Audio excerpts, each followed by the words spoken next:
the science of it, very basic science, the history of that. The second one is more your psychology, so people report how to take a case and work through it with people. And then the third module I've just begun, that's about sacred ceremony, I think, and facilitation. And then the fourth one I think is sacred business. So yeah, it's very thorough. But so yeah, some of the things that are touched on, it's like it grates against me sometimes, and I just don't want to do it. But yeah, I've just finished a uni degree as well, and I'm like, I don't want to do it anymore. So we all have had a couple of hours together. What's your backstory? Does everyone else know? Leanne? Leanne? No, only know Dawn. So I teach yoga locally. I've always had a love for anything Native American, the flute, Incas, Aztecs, that sort of thing. So I watched one of these about 10 months ago and just self-taught. Looks like a high D. Does it say on the back? No. No, it came with its little birthing sticker. Play me I didn't bring it with me.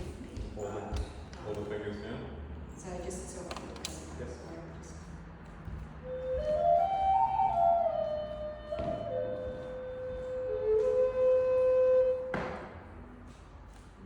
C. Yep. And the big one? F? I don't know anything about flutes, I just love the sound of them. Yep. So I've only had this one about 6 weeks. So.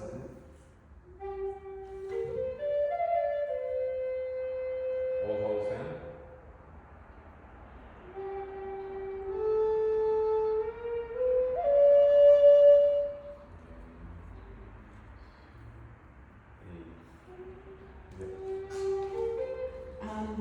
Yeah, so when Dawn mentioned that this week, Very and nice. I've been on your YouTube site and Okay. that sort of thing, Yep. so I thought it's Yep, a yep. great opportunity. So. Yep, there's a bit of stuff through there. Did you get through the some of the learner content on the YouTube? A little bit, yeah, and then I couldn't find it after a while. I'm not very good at the internet. That's right. So, No problem. yeah. All right, so lovely to see you all again. Thank you for making the time. Thank you very much to Dawn for facilitating it and getting us all together. How has everyone's flute practice been? I know you guys are up to a bunch of stuff within the sound healing. Is this one that you've focused in on? I love it. When I go to bed, I just start playing it. Great. Before I go to sleep. Great. So we've got you on almost daily? Yeah. Cool. Other guys? Yeah, I've been doing it almost daily, but Are you at that stage where you're bored and lost? I'm just doing the same thing that Yeah. you talk about. Yeah. I'm just doing that same thing Yeah. over and over. And then I Okay. try, and then my husband then, because he's a musician, and then he's into ears and says things, and I'm like, true. That's good. If you've got a muso in the house, Yeah. you just need to wrangle it like cattle and get it to serve you, as opposed to. I need to listen. How about you? Yeah, I haven't played a lot, maybe once or twice a week. Okay. Yeah, I've been busy, but I love the flute. I Good. would love to learn more. It's too, I feel it's too easy. I want to learn more. Oh, great, good. I'm sort of with Helga, and then when I'm practicing and just having fun, it's just so many questions then come up, and I'm like, Okay. I don't know how I'm doing it right. Yep. Can everyone just play me the low note with all holes down? Just one question as well. I noticed with mine, I'm having to clean it out quite often. It's probably because you run hot. Okay. I run hot, Yeah. so if I play for half an hour, I'm going to have to clear my air chamber at least twice. Okay. Yeah. So straight up, your everyone check your block position before you get going. Make sure it's in the right place. Come further down, Dawn. Way down. Oh, mine's at 4:33, does that matter? You'll be okay. Yes. Okay, let's get that low A happening.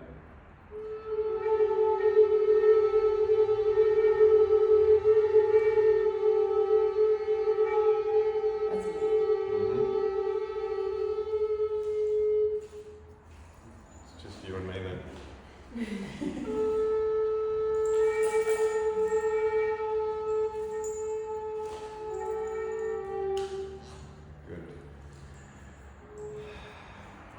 So we are a solo instrument. That's the bad news. Sorry to break it to you. Right. We are a single voice solo instrument, akin to a trumpet or something like that. It's very hard to create an ambience all on your own. One of the things that I suggested to you was to practice in a highly reflective environment. This is pretty good. That's like a 2.5 second reverb, but it's very spread out. So it dissipates really quickly. If you were in a bathroom or like a glass encased shower type thing, you could get that reverb to hang a lot longer. And I think that's what we're looking for. You're on your own and you feel on your own because you're playing one voice on your flute. And so then how do we bridge that? We need accompaniment. So flute players need family and we need friends. Or we make our own. So what I have done for you guys is created a 6-track play-along accompaniment album. So if you play them all together, it is half an hour, which is long enough. So we'll get to that a little bit later, but first I want to look at some of the most common accompaniment instruments. You'll find a lot of stuff on your phones. There's, drony noises that you can make on your phone, and most of them are based on either a shruti box or a tamporino. And so the tamporino is the one that usually will accompany the sitar and sounds like the sitar, except it just doesn't have any melody strings on it. So it's like a flute without the holes. Same with this guy, related to the harmonium, but no ability to move the keyboard. That's a keyboard on the front, right? A harmonium would be played that way and you would squeeze it this way. This guy just does one thing.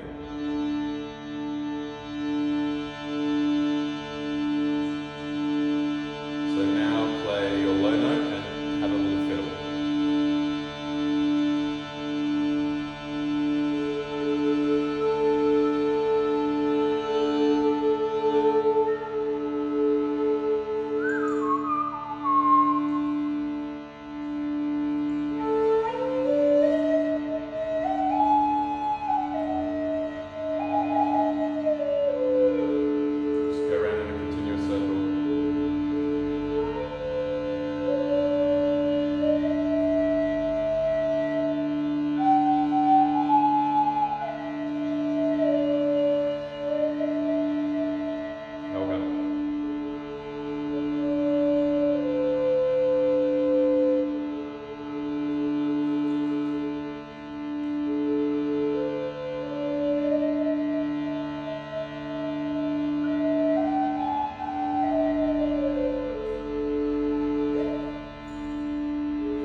Puts a forest behind us, right?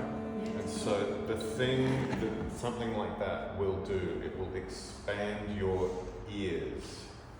So when we are playing, now we have to pay particular attention to that relationship we were mentioning in the introduction workshop. So I mentioned in the workshop that for me the most fantastic thing about these flutes is that you can create a heightened sense of sensitivity in your fingertips, so you can start to feel the sound wave traveling down the flute. And when we're playing in that style, for me, you'll see, I'll either zone out, so I'll look like I'm looking at you, but I'm looking at the space between you and the wall, and I'm just like, I'll play one. And it's a bit creepy for some people. So I often will just close my eyes because I am literally in between two different places.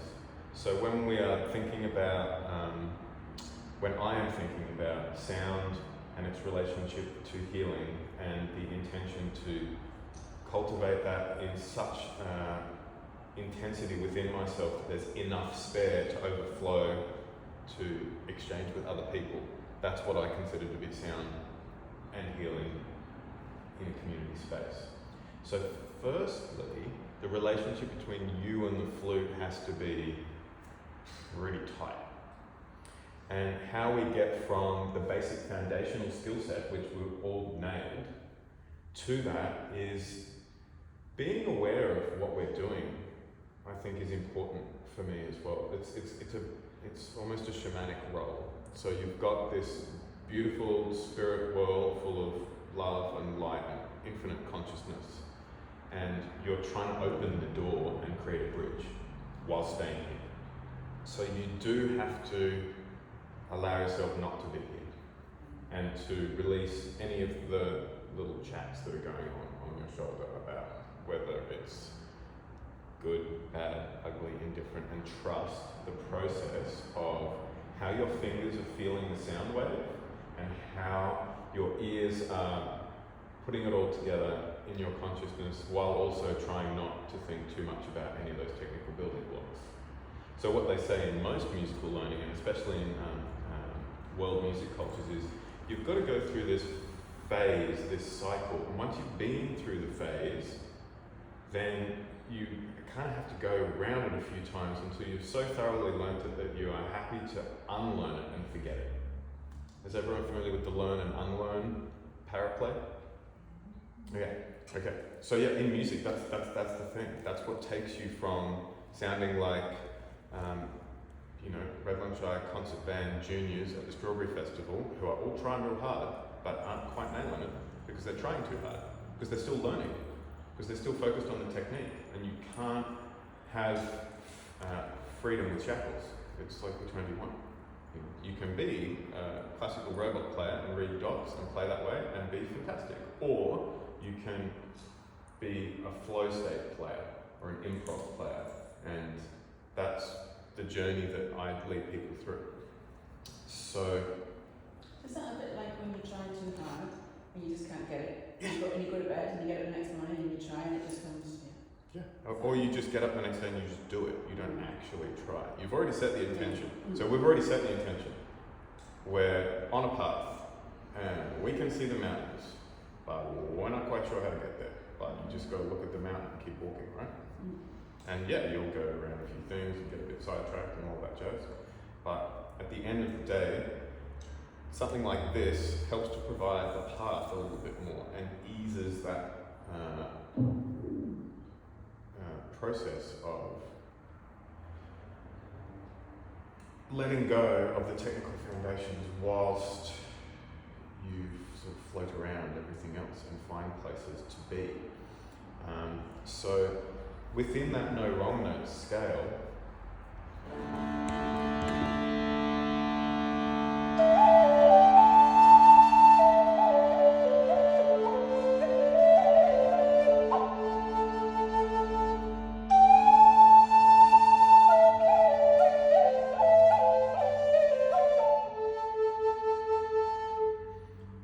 does that sound like something you wanted?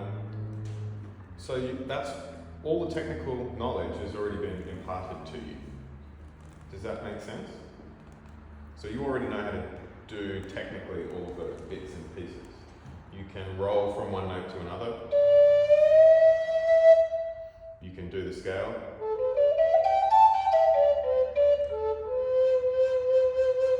You can bounce the ball down the hallway, and you would have done that on all of the notes. Bouncing the ball down the hallway, did you see that video? With our breath, we imagine that there's a tennis ball and it goes. That's a what bit I find different. most difficult. Yes? Okay, alright. That is the most freeing part of playing for me. Yeah. That's the bit where you go in and out with your tongue, isn't it? You can leverage leverage it with your diaphragm.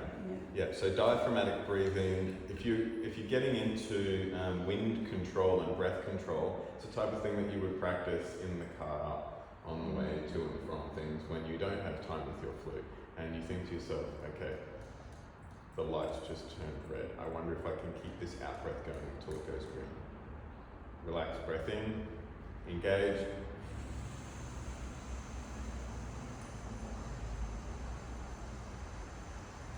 Pulling, pulling, pulling, pulling. Until you've got nothing left. And by nothing left, I mean your brain is screaming at you. You're going to die if you don't breathe in. And then if you lean forward a little bit more, you'll find you'll get like another bit out. That's the type of thing that in your non-hands-on flute time, you're doing as flute practice. We've got to find, like we did with the wall on that low note, where we found where to break the wall. And so the wall is this. That's the wall. You blow until it breaks. Now you know where the wall is and you know what the parameters of this flute are. Right? And your flute will have its own wall and that other flute will have its own different wall, but all the different sizes of dynamics. So we then again have our own wall. And where we start to get into panic mode when we're playing is not having spent enough time playing with the parameters of the wall within ourselves. So I love the flute because the flute is constantly microcosm and macrocosming with us. It's just as much about what's going on with the flute as what's going on with us. So something to bear in mind, getting as much breath practice as you can to heighten the experience when you do get to play. So just try that now. Try being fairly upright with relaxed shoulders and don't take an exaggerated breath in and don't really want any vacuum cleaner wind-ups. It's just a normal sort of in-breath through the nostrils and then we engage our diaphragm and the mental image that I have for diaphragmatic breathing is pulling your belly button in a straight line back towards your spine. So relax on the exhale, relax inhale, engage the belly button, purse your lips, pull the belly button back as slow as you possibly can.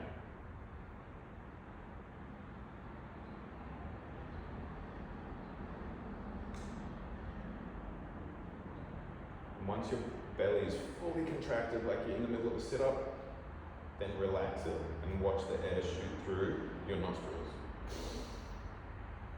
And you should sit up a little bit taller when it comes back in. And then try that again. Let's do this. We're going to get up to 3 of them, so we've got 2 more to go. On this one, when you're contracting your belly button and you're breathing out through your mouth, think about lengthening through the spine a little bit. You'll get even more out of it that way. And then at the last minute, at 90% of exhalation, just lean forward a little. And then when you're ready, relax those belly muscles and the air will come through your nostrils. As you sit up nice and tall again, allow the shoulders to drop down and out.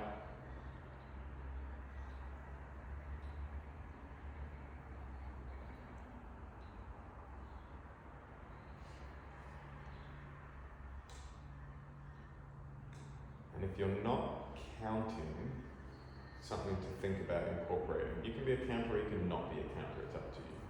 I am a natural counter. So let's do one more in your own time. Reset, check your spine, check your posture, check your shoulders. And take a slightly exaggerated in-breath through the nostrils now. Get sort of 85% capacity through those lungs. And see if you can get up to a slow count of 12 on your exhale. And really just see where that wall is for you.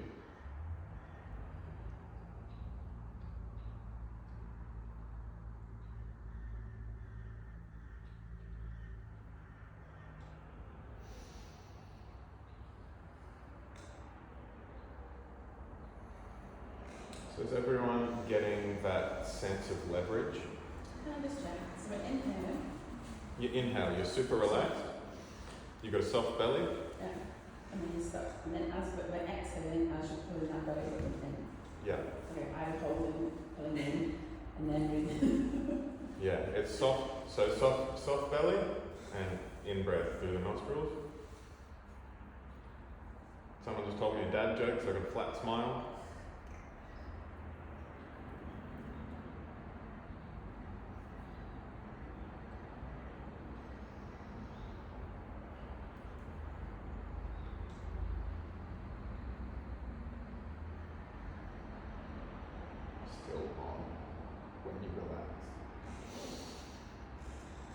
So it's on all the way to the end, so you've got no air left.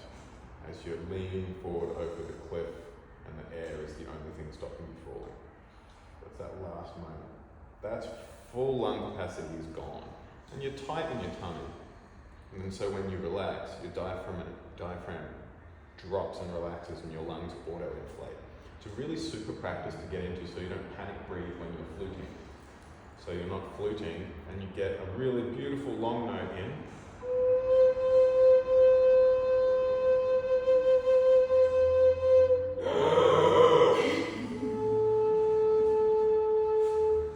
Okay. This again totally ruins Shavasana. So this is the type of thing now where we want to move forward, but in order to move forward, we have to circle around this skill set for a while so that we can put it into slow motion. So when we come to a place like this and there's a bunch of people laying down and our job is to be peaceful, we're so relaxed about it, it's not going to phase us at all. So that in itself is like a bit of a personal mental journey sometimes. And the way that I find to be the most reassuring with yourself about it is to do things like that extreme diaphragmatic long breath. It transports the neural pathways into a different space. It's very much like that alpha state that you can get into. So what I've got for you is an example track in the album that I've created, where you will basically, it's 6 tracks of This Bad Girl in 3 different formats, a dig track for 4 minutes, and then 2 bass flutes that are going to accompany you so that you can play over the top. And so what I wanted to do for you is to make sure that you know how I would approach that. And so there is 1 track for you to play, which is glue all of those 6 tracks together. And then the next track after that is me walking into a room when they start playing. That's it. So you walk into the room and you can hear, the first thing I do is sit down, untangle myself from various cables, and then I take 3 super huge, long, deep breaths as slow as I can to fast track my brain to not thinking about the dishes or the Aldi specials or anything else. So that practice of, first thing you do on your flute is check your block alignment, and what's your block alignment like? So then you mirror. Okay, flute, are you in a good space? Okay, HAITCH, are you in a good space? Slightly more difficult question. All right, this is very obvious. And then start playing. And you'll see that most of the time when I play, I do myself a favor of a setup with long, slow notes, because that sets a bar. So again, starting out with a couple of long notes on the bottom 3. So yin, yang, definitely starting here. So same thing again.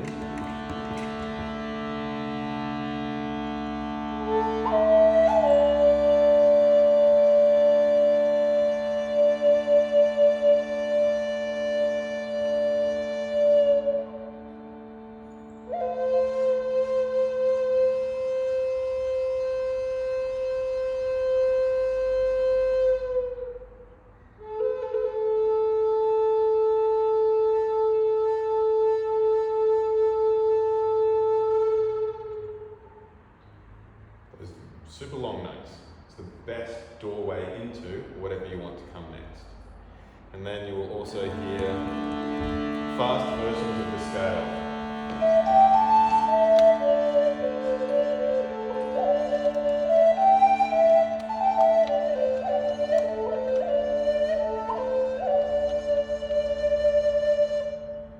What sounds strange about that to you? What's the obstacle? So open slather now. I've said what I wanted to say. Where are your obstacles? You want to be able to play that type of thing? Okay, so what's stopping that happening for you guys? Mine's belief in yourself, confidence, and not worrying what everybody else is thinking. As soon as I do Shavasana every day with people, Yep. and I read meditations and I do a call with them. But I'm thinking as soon as I pull that first note in my flute, they're all going so let's jump straight on that answer. That answer is in the resolution of the setup. So, my answer for that is what I just said. You practice and you know your doorway in, remembering you're trying to get this place up here with a portal open to channel it into this space here right now. So you just need to do it. You don't need to be confident, but it's like the setup for a meditation practice. You are practicing meditation so that you can have a meditative quality through life. You can't meditate all the time, but you can have a meditative quality. But in order to drop into that meditative zone, you've got to sit up nice and straight. You've got to have both sit bones down nicely, relatively comfortable. And usually start by making some kind of sound or doing 3 long deep breaths. Right? Same. There is no lack of nervousness, still to this day. I think it's all just in Yep. for me. And if there isn't that little bit of chat, that you get to consciously say, thank you for showing me that this is really important and valuable to me, and I honour this process so much that I feel nervous, but now I'm going to step away from that conversation, center myself and be, and the being that I am will be perfect for this particular moment. So you still get nervous. Yeah. Yeah, that's how I know that I give a shit. Otherwise, it would be, no. Yeah, I feel limited by my belief what I think it should sound like. Yep. And if, I don't know if it's okay to play anything. Yes. Yes. So I'm Yes. just holding myself back. Okay, don't. No. All good. And all these things that you have trapped inside, you need to say them to me so that you can hear someone say, okay? So the beauty of the flute is that it is restricted. You don't have 88 notes of a piano in front of you. You only have these 6 combos. So yes, you can do anything you want. There is no wrong note, especially if you stay in this particular realm for the time being. This will allow your confidence to go up. Secondly, just in answer to that little ding, how do you know what you sound like? I hear But remember that we are the player and the facilitator, not the receiver. When our flute is singing, our ears are half a meter behind it. So we can never really be in full receiving of our own flute. Unless we go into a studio and we play into a microphone and we set up a beautiful cathedral style reverb and then we listen back to it later. That's how we know whether we really sound good. For the time being, it's how does it feel versus how does it sound. Okay. And so when you're playing, try to drop into the feeling zone. These sound nice, they're a good flute. There's nothing wrong with them. Same with yours. There's no problem so much with the flute as long as we've checked our block, and when we start to feel the restricted airflow, we slide back and we clear our condensation. Other than that, these instruments sound wonderful, but they truly reflect what we're doing as well. And what about the counting and how long you hold the notes for and all this?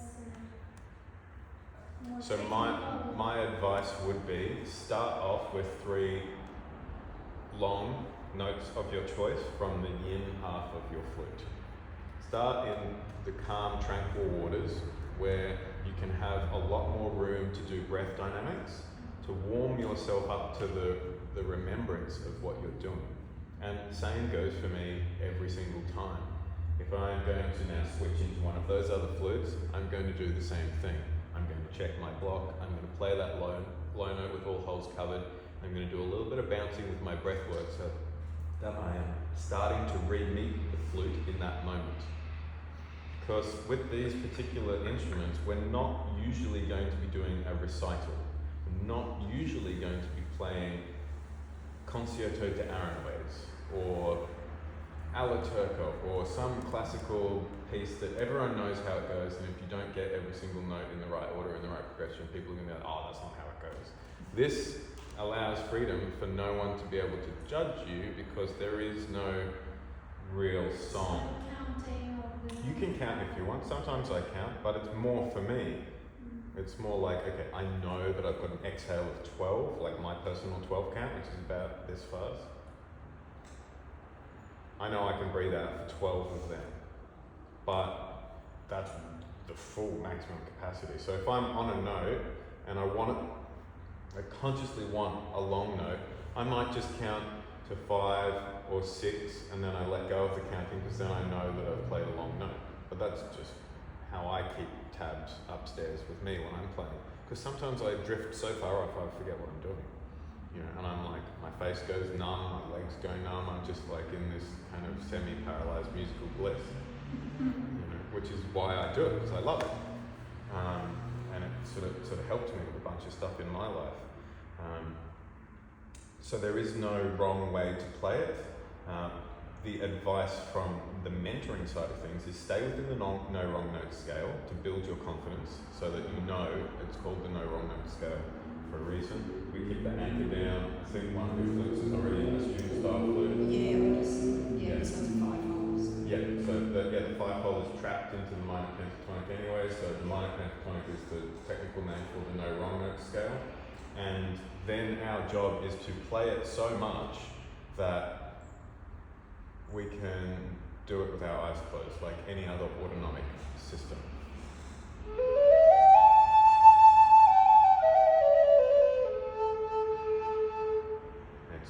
It becomes really easy. So that sounds really nice. I like that. I really like the cascade down, and that's something we didn't get time to do in the intro. And I just call it 1 up, 1 down.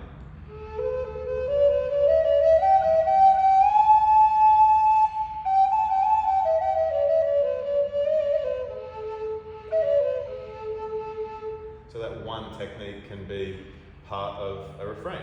It's just an adaptation of the scale. So let's talk old school classical music training, like Mozart, Beethoven, those dudes. They taught us how to think about music. What do we hear when we're listening to most of that stuff? We're hearing cycles. So cycles are good for us to know and grasp onto, because if we do play something that we like, you know what the best thing to do when we're still in student mode? Repeat it. Play a little cycle.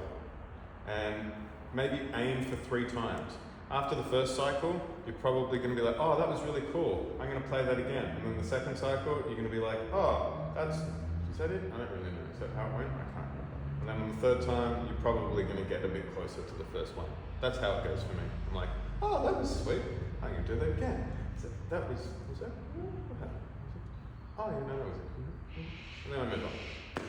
So a repetitive cycle of 2 or 3 is a nice way to start building something that sounds like the Western concept of music. And so cycles is one thing that what we perceive music to have inside it. And then within that cycle is this other thing that we call variation on a theme. And that's where things get really interesting.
Cycles, variation on a theme. Yeah. So we take that basic thing and we just do it a little bit differently each time, and we just turn the slightly different knob a different way every time, and we put in a double tongue or a single tongue, or we change the flutter, or we change the difference between playing straight, dun dun dun, into syncopated bum, ba da bum, bum bum bum bum bum bum. You can play it swung, you can play it straight, you can totally go go anywhere you want. But what that does is if you've got a cute little refrain like that, it gives you something to muck around with if you're stuck not knowing what to do, if that makes sense. No, 2 questions. You know the bit at the end where you do that. the very last bit, and I think that's where you told us to go like that. Mhm. When I did that, it sounds horrendous. Yeah, me too. Let's be clear, is it good? Yeah. Is that it? Yeah. But I don't want it to sound. And I think I'm thinking too much about it because I'm going.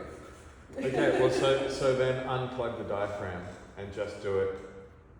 Imagine that there's a candle in front of you, yep, and the flame is on.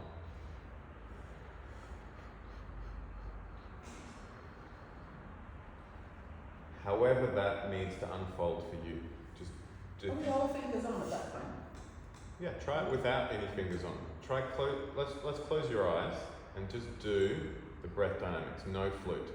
No flute. Take the flute away. The flute is stressful at the moment. Okay, alright? So, let's do it as a group practice. Everyone's closed their eyes and they've got a candle that's sitting one handspan in front of them. And if you do your normal breath, you're going to blow it out. So we need that type of breath which is very gentle, which is on the all holes covered side of the yin aspect of the flute. And then you just want to make the candle flame bounce like whoa, whoa, whoa, whoa, whoa. Just try it without thinking. Just get that candle flame to move slowly back and forth. Now I have offered you the technical way of doing it with your diaphragm, but if that doesn't work for you, then you can do it just with your lung breath, or you can do it with your throat, or you can do it with your tongue, or you can sculpt the air somehow differently so that you feel like you have such better control to be able to do that with gentleness. That's your answer. So the splitting edge here is very delicate on that note. If it sounds dodgy, it's probably because you're trying too hard. So why don't you show me, and I'll tell you if you're putting too much or too little air in there.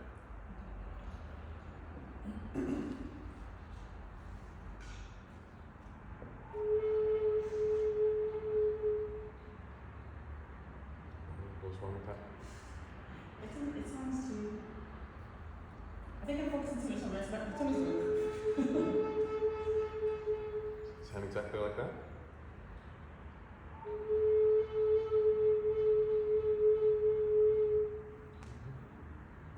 Yeah, think less. I think I'm thinking. It's Think more less. about the tummy. Think less. So now do it without, now don't move your tummy and do the same thing.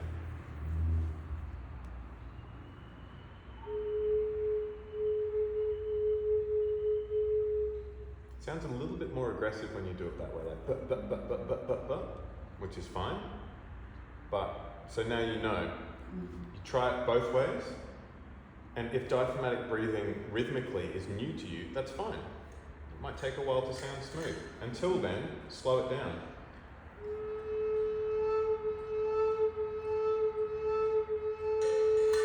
Take the pressure off. Bouncing the tennis ball down the hallway is the exercise, again, full range of motion. So bouncing the ball is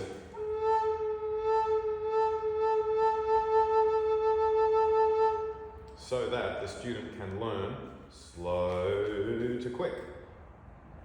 Whether you want to put really, really fast ripples onto everything is up to you. If it's getting in the way, either slow it down or remove it, and then revisit it later. The diaphragm is a really powerful tool, but it's like anything. If you tried to do a 20-kilo bicep curl straight up, you'd struggle. You'd start off with the slightly lower ones. So I think it's the diaphragm. I think because I'm a Pilates instructor and you've always got the diaphragm locked down tight, it's not normal to me to do the. So I think I'm thinking overthinking it. yeah, try also if you're used to that. Try having it on. Just try having it on, and then tell your brain to do that thing without telling your diaphragm. Just be like, I want wah wah wah wah wah. How do I do that? Sit up. I sit up. I'll have my diaphragm in. Then it's coming more from my upper chest that way. I think I probably feel better locking it on. Because that's what I use. Sure. Because I do train to do yoga, and that's why I use yoga breath and Yep. Pilates breath very different. Yep. So that's even it's Yeah, I'm used to doing breath on live. It's the closest to that. It's the closest to that. Yeah. I'm trying to make it really quick. Like, I think I do what I normally do. I just do So, it too quick. let's talk about that, because remember why the reason that I split my flute into two halves of yin and yang is because the top of the mountain is beautiful and fast and windy and requires a lot of energy to get up there and to sustain yourself up there. It's a bit cutting. Yeah. When we're down here, we're the opposite of breath of fire. We're in breath of fire that's underwater. So I think one of the biggest things that I can say about the whole process is it's like when you want to learn Qigong and you go and you study with a master in Asia and he teaches you the form first, right? You do the thing and then he tells you to go and do it in the creek.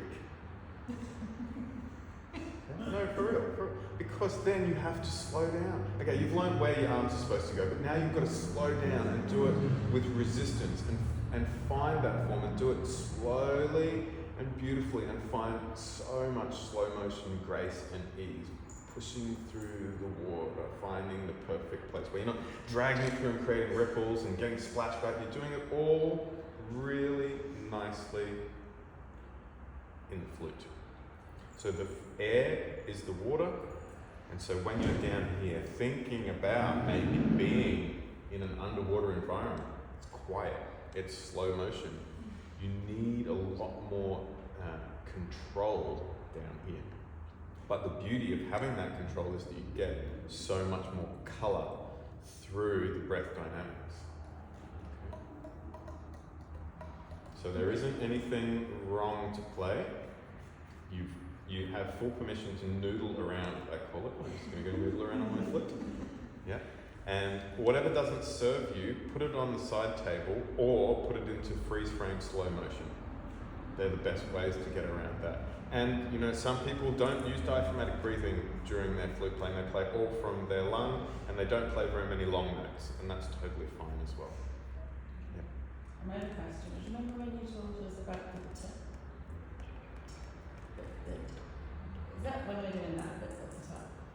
I can Any bit. remember when we're supposed to So, the T's were Thomas the Tank Engine is the regular T, and then if we curl our tongue up to our top of our hard palate and tap it,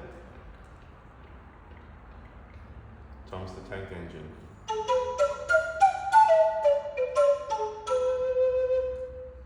A little tappy T.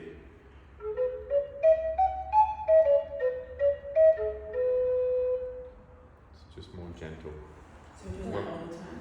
Anytime you want. But So- it's always like, always when you're blowing out. If you want, as opposed to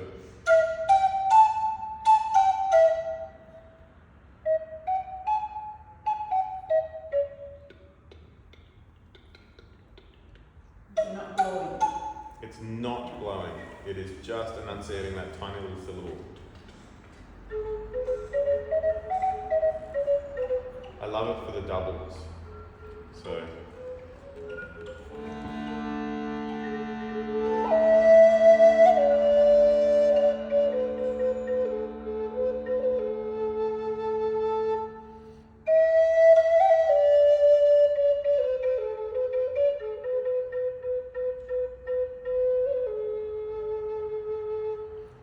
otherwise we get real Jethro Tull in there.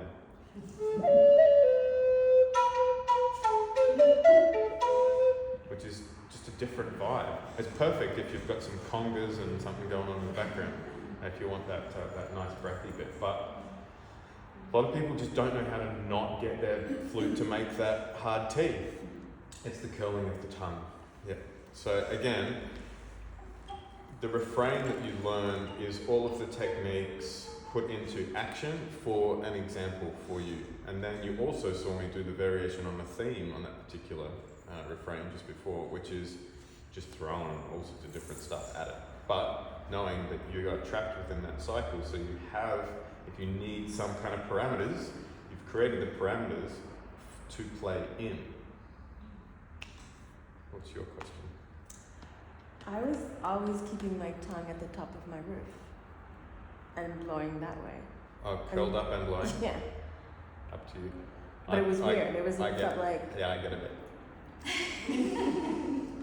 I want my tongue to be a bit more This is relaxed. my It's jaw relaxed. down, it's My like- tongue is relaxed most of the time, but yeah, if I'm tonguing, then it goes up there. And if I've got a really long note at the end, I kind of smoosh my tongue forward a little bit, so that what controls the end of my note is the air trapped in my cranial space, not my lungs. Because if the note finishes from my lungs, just finishes like that.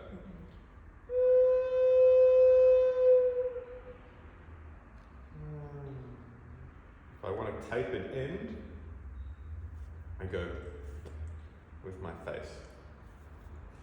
Can you try that? What? It's this, so there's no lung breath. So it's if you were to squirt that little bit of water out.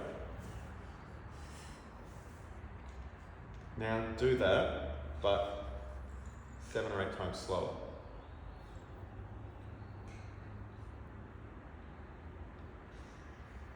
Are you picking up what I'm putting down? Yeah? Yeah. Makes sense? So there are 2 different air spaces. One tiny little one which starts at your throat, which has got about that much air in it, and then your lungs. So what I'm saying is for the end of my tongue is relaxed all of the time unless I'm tonguing, or unless I'm trying to taper the end of a long note off. And then I'll go, and I'll finish the note that way, which as you hear, makes the note go, ba, as opposed to, ba. I used to try and control that with my breath, but it would sort of come out a little bit. It's hit and miss. Yeah, it's hit and miss, and yeah, I find it's much more reliable to use the throat and the cheeks and finish it off that way. And you can do a lot of different things with that as well. You can do that quite quickly and split your wall and go up if you wanted to do a different ending. I thought you lifted your fingers too. Yeah, sometimes I dance with my fingers. Yep, either way. So similar ending. If you want that whip ending, you can do it that way. But remember that you're on the wall note, so it's different. Sometimes it'll split it, sometimes it won't. The better you get to know your flute, the more you know what's going to go on. On a lower flute, it's going to split way quicker if you do that. It's going to be a lot easier to flip up. But again, So you give it a bit of a push. yeah. Also, how much the speed of the air. Speed of the air was something when you started playing, okay? So the flute is here to teach us all slightly different stories. And I think that for a lot of people, a lot of ladies that come to the flute, it's about stepping into confidence. And so where sometimes we have a little bit of personal difficulty to say what we need to, the flute comes into our life sometimes to give us permission to adopt it as our second voice, where we can say whatever we want. And if we're naturally a little bit more reserved, we can bring that philosophy into our flute, and the flute will not serve us because we're not learning from the flute at that point. If we go ginger-footed into the flute,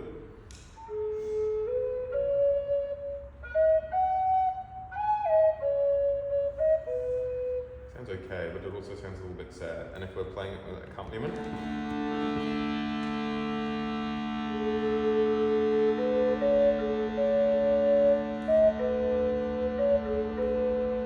doesn't even sound in tune anymore.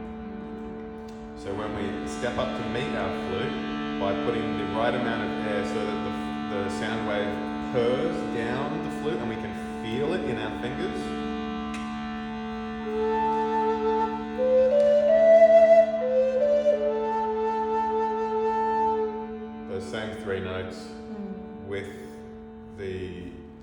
confident. It's like when you're at the seaside and there's a nice sandstone cliff and the wind is coming in from the ocean and you can stand fairly close to the edge of the cliff and you just can lean forward a little bit without falling off. And the air's got you. It's that. It's courage, seeking joy, and getting a little bit of exhilaration all at the same time. It's like a passion, isn't it? It's pretty cool. So with your one, it's about taking it from and doubling it at least.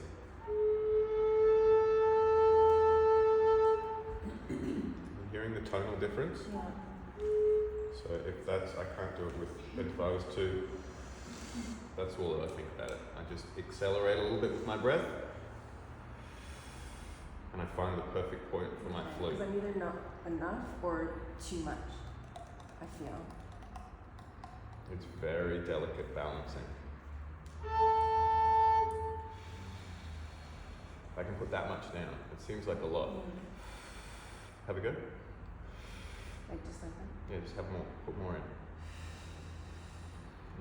Seal all the holes.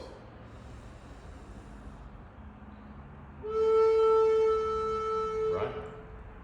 Okay. So now go all the way back to where you were and accelerate to that point.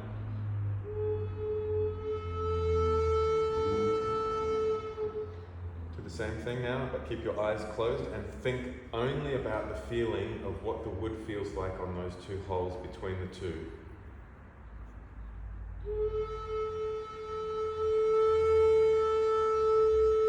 Same again, but start with less air this time, and then more.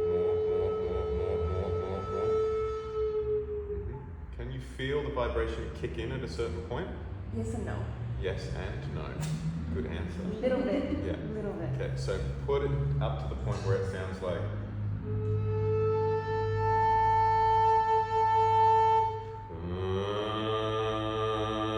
You can hear that difference in the tone there.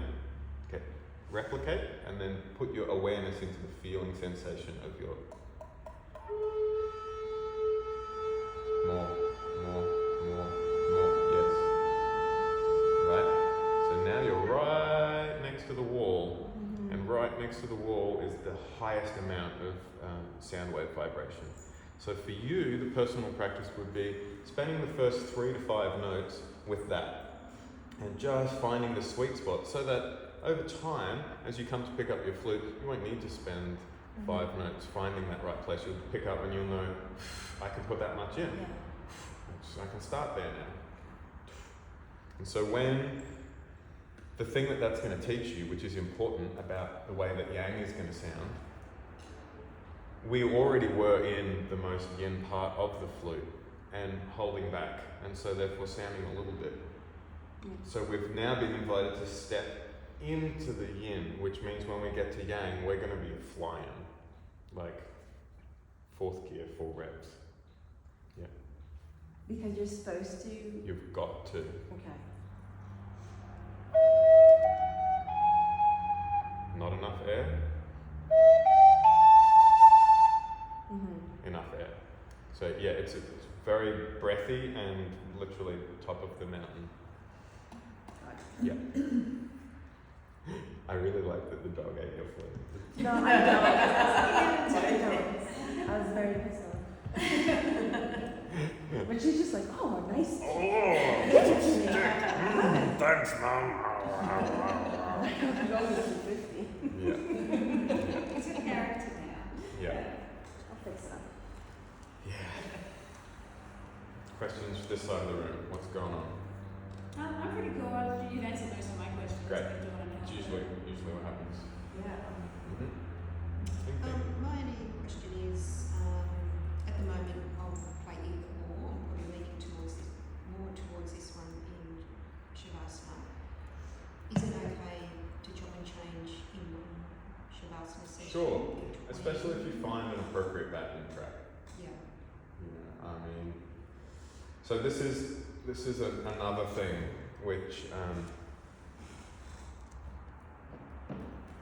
I only brought along because John was saying wanting me to teach you guys getting rid of the sound and stuff, that it requires, from my perspective, more things. So when you have a nice enough room, you can get away with it. You can probably just get away with it here, but I'd still probably be plugging in and playing through reverb and delay, which just helps your flute to sit better in the room, and then finding an appropriate backing track. So once we decide to go into live performances, there are things to consider, like, do you want to use one of these microphones that's going to pick up the whole room? Do you want to use an instrument microphone, which is one of these tiny little things which goes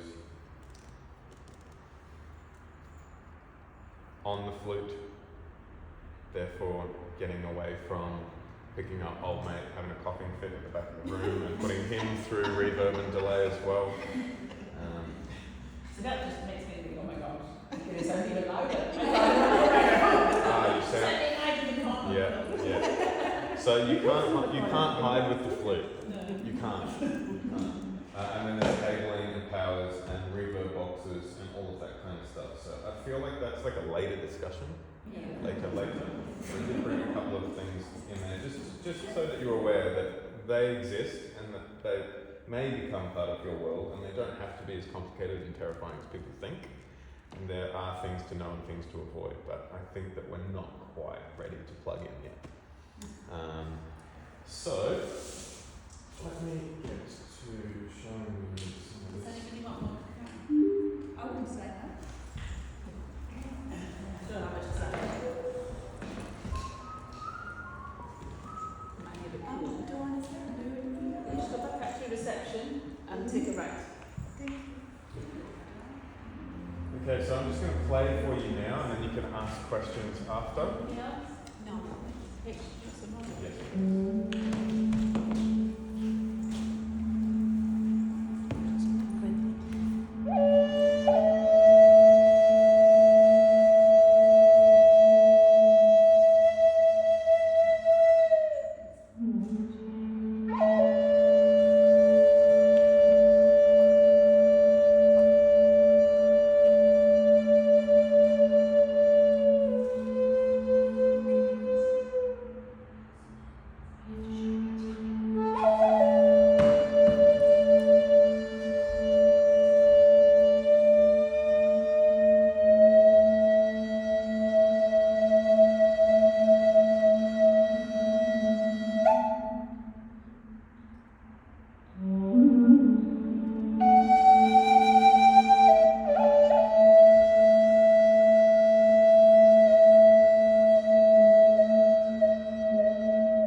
just gone from one track to another. That was all the one called Low Suling for you to play at 2. So the bass flute just holds ground a lot, and then there's 2 points where it does a small cascade, which you can mirror or do whatever you want with. So that is all no wrong note scale. That is all technique that we are familiar with. Yes, are you familiar with all of the things that I did with my fingers and breath? Yeah. Yeah. Just one thing, sometimes I'm just trying to work it out. Sometimes it sounds like do, like it's not just how we learn. Yep. Yep. Like you go, Yep. I can't really replicate it. Cool. So that particular technique is the one that we call the flash or the western, but on any other note. And how do you work out how high can I get, how many fingers come up? I never really go about that far. But how many fingers, like? It depends where the refrain is. So if, let's just play that again.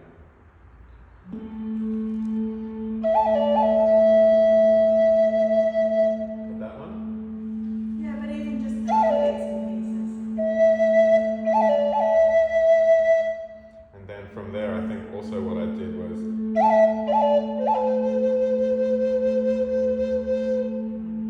all still no wrong note scale, but instead of the flash being trapped here,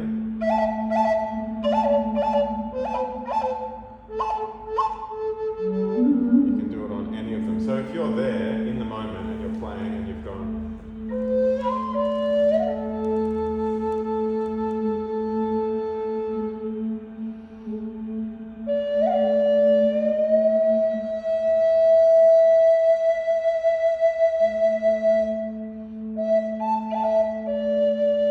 so you've just gone, had to do it to figure out what I was doing. Ba-ba-ba-ya-bum. Maybe that's a good place to ba-ba-ba-ba-bum.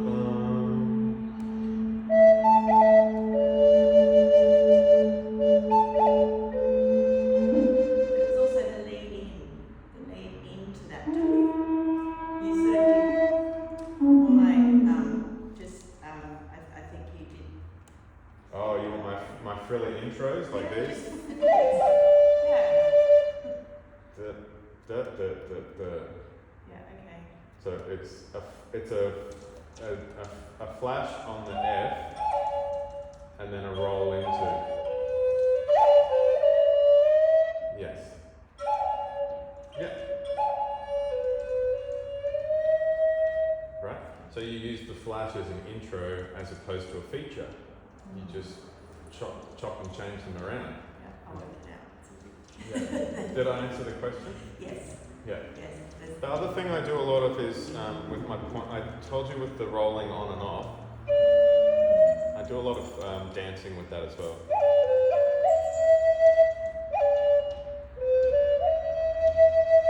And the way that I play is there's a lot of micro movement of these 2 fingers before attaining a note. His bird friend. He's either liking himself or there's a paper wasp nest around that he's like munching down. He came into the studio yesterday, the window was open. So have a listen again.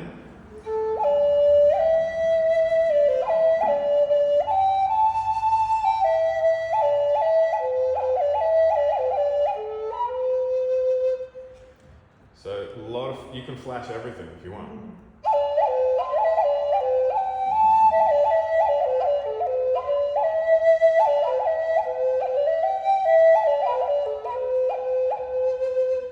Can you keep this finger down if you're flashing, or does it not? Yeah, you should. Yeah, that one's down. This one, even for me, is down apart from special occasions Yes, but this and one, birthdays.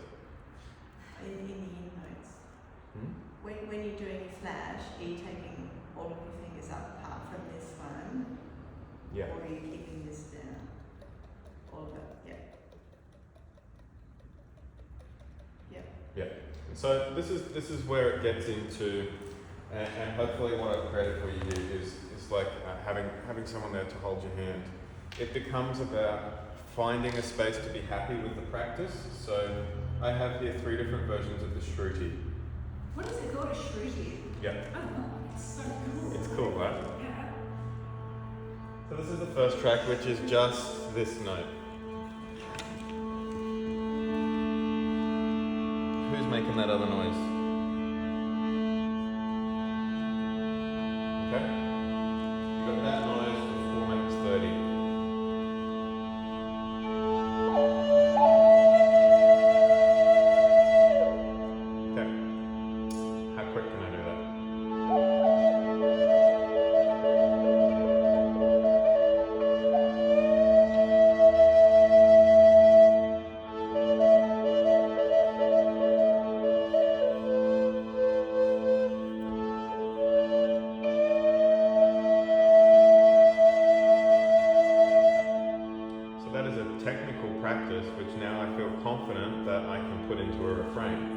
So this is part of learning for getting to the no thinking playing zone. So for me, still, I will do these types of practices.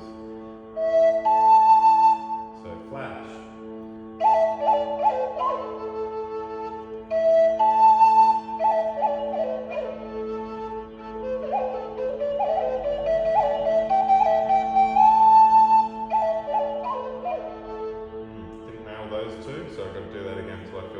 Happy and confident.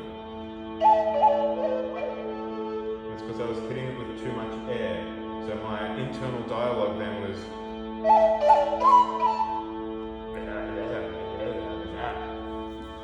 that's how it talks to me. Which translates to, that sounded pretty terrible. We need to go back and revise that. That was better. What did I do differently? Well, the first time I was just going at it, I was using yang breath in the yin section. Schoolboy error, dude. Schoolboy error. So we've got to remember when we're falling down the flute with our fingers, we've got to fall down with the velocity of our breath as well. Okay, let's try it again.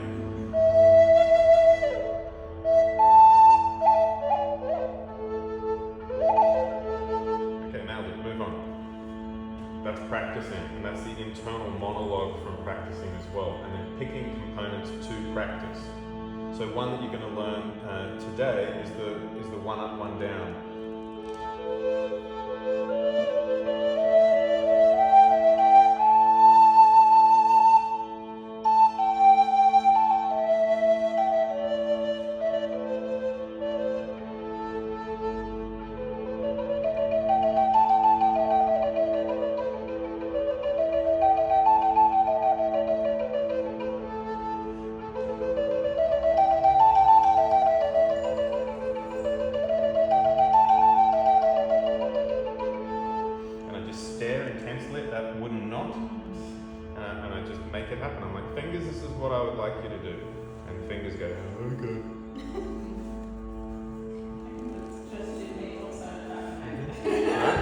But this is remembering that we're trying to find the space between two worlds, so we also have to find it within ourselves in order to reach that level of comfort and trust that my body and my autonomic system and my brain and my nervous system have trained enough on those things that I can just stare at the thing in between space and trust the process. And the way that you build that neural pathway for yourself is repetition.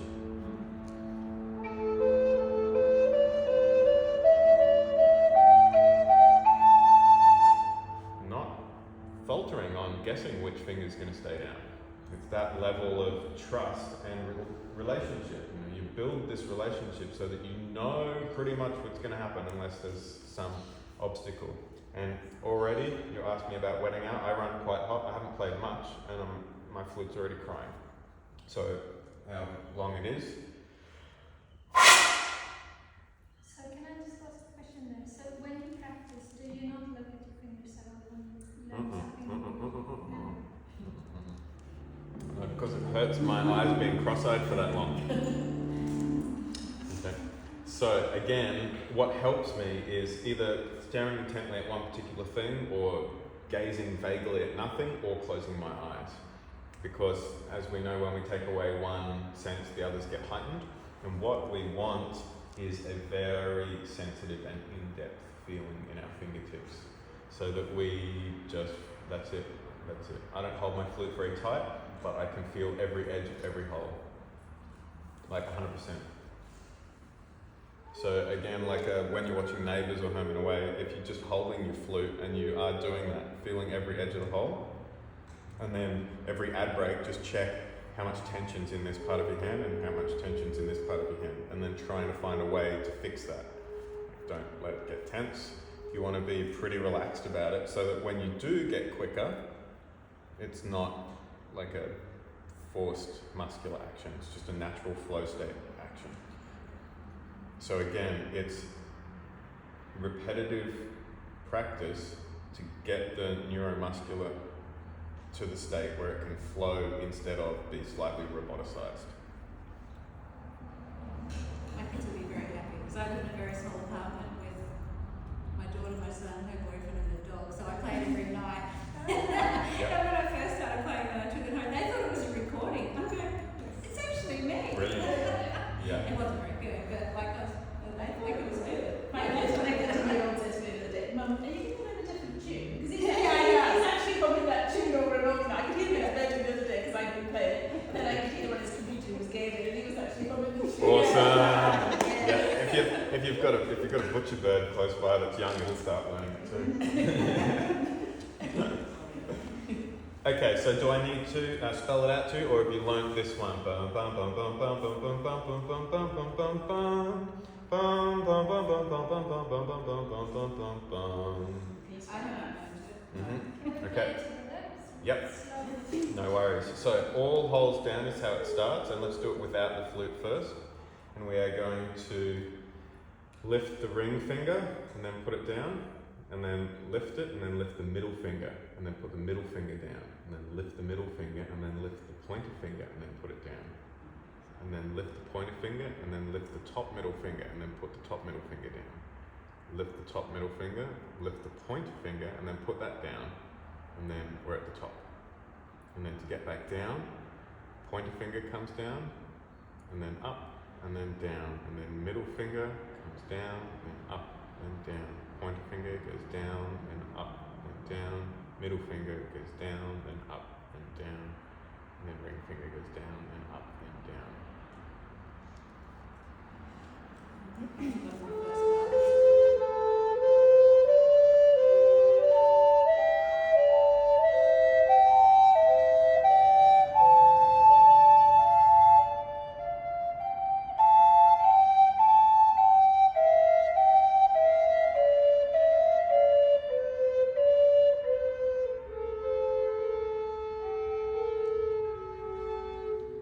Two, three.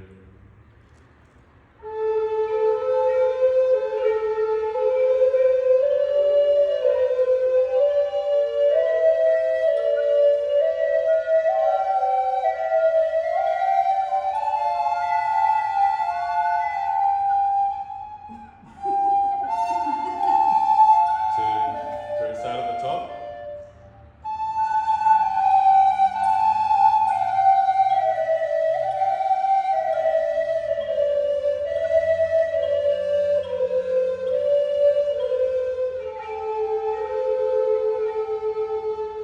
Okay, 2, 3.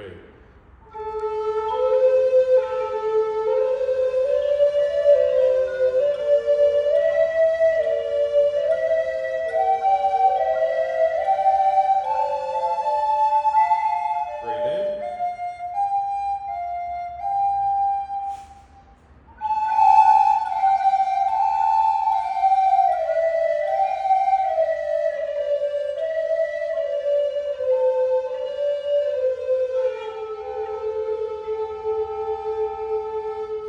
Yeah?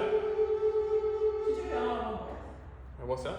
Did you do it all in one breath? I do all in one breath up, and then I breathe in, and then all in one breath down.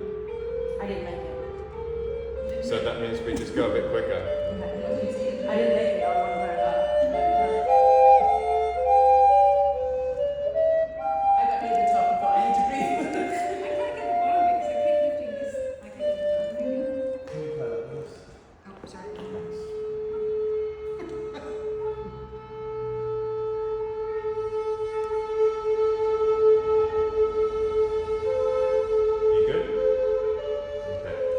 2, 3, 4.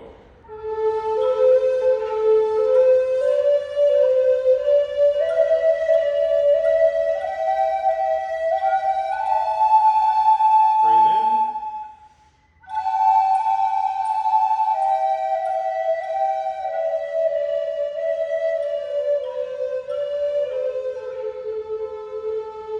Just watching.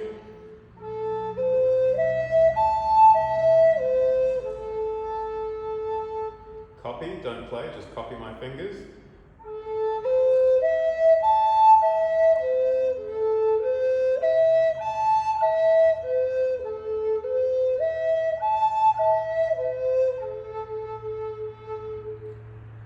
And it's all in one breath because we have incredibly good control over our out breath because we do all these practicing little things in a relaxed fashion. Okay. Do you want to try that one?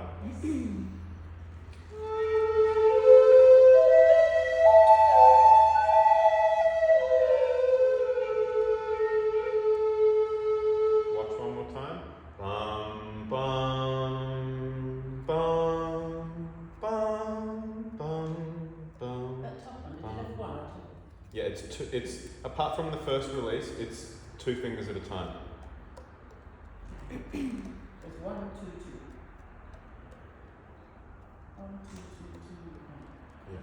2, 3, 4.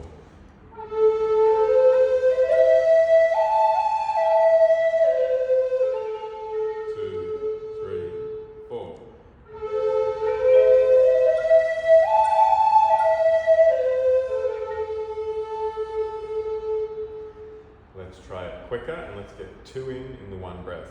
2, 3, 4.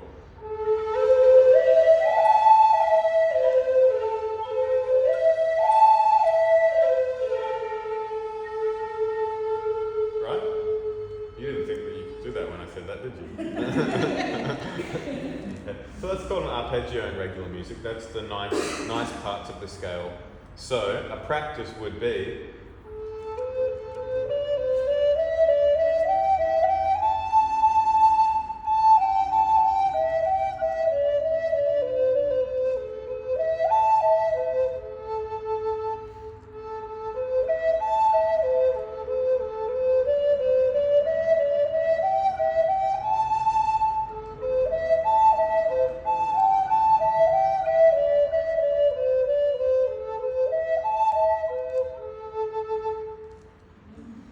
so then, when we're playing randomly,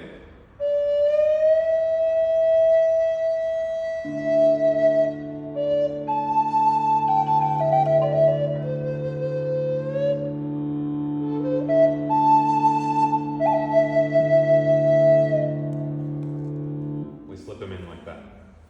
Okay? So it's Will I be here tomorrow? yeah.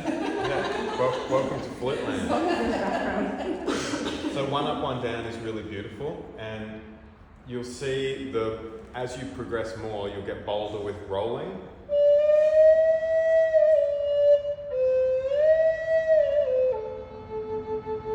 You can roll with whatever you want, right? So I've taught you the basic concepts of how I like to operate and where it comes from for me, but that's just one guy's take on it, yeah? So that's what I really want you to take away from it. If something's not working from my Batman belt, it just means my belt doesn't fit you properly and you've got to make your own. Yeah? Okay, and same for you. Whatever's happening, there's no wrong thing going on, especially if you've got your ring finger down and your block's in the right place. It's very hard for you to do anything wrong. What this stuff should do is open up the world of listening and playing and just improvising, practicing. You know the background music that you've got? Can you just let the background music play and you do your own thing? You haven't got to try and be in tune with what's going on. No, I've tuned this to this. This is for that.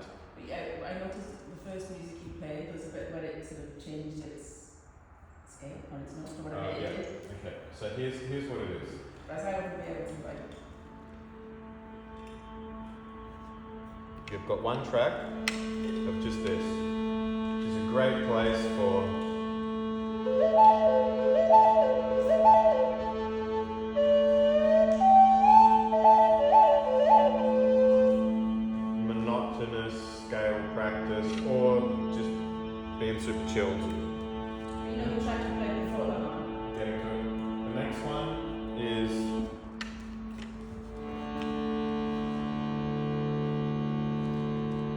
throwing in a D, which is relative to an A, adds just a different texture.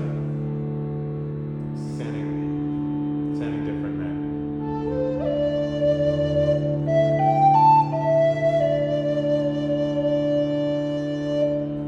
And I put the D and the A's in there because I know that you'll be bored already with the staying in A stuff. So when you are playing to a D accompaniment as well, it will highlight different notes on your flute which you weren't playing before. So when I'm playing to the A drone,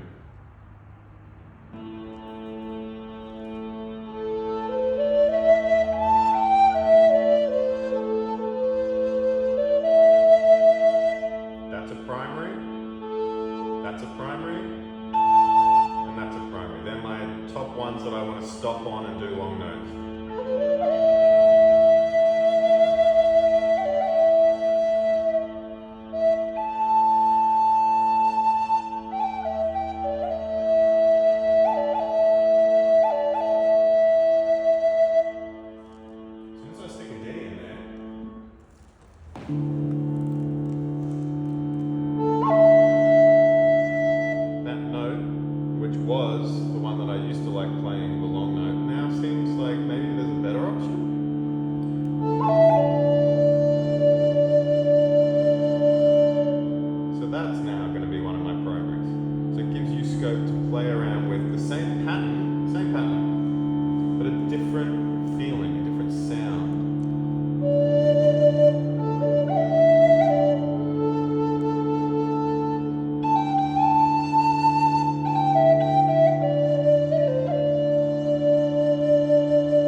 Stuff like that for 4 minutes. So you've got a really nice base to do things on, and then we're up to the part now where we were. This is a Balinese bamboo flute, and it just does that a lot, and a couple of da-da-da-da, but it's all in no wrong note scale.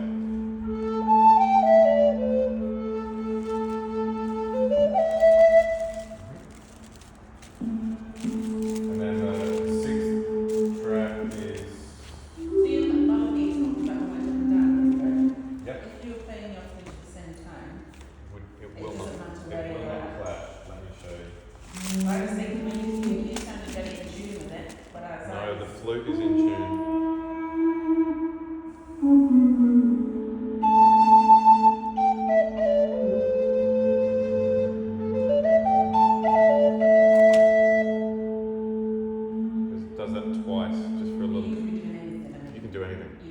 following or No. jumping in at a certain Nope. point. No, you're there and it's doing its thing, and yeah, you're swimming in a creek and there's a log. You can swim around the log, you can get on the log, you can go under the log, you can go over the log. So you don't have to be at a certain point in No. your futures.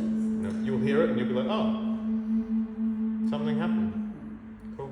You can respond, you can not respond, you can, yeah. Can we please do some more passages or something that we can add in anywhere? Yeah. Do you guys want a new note?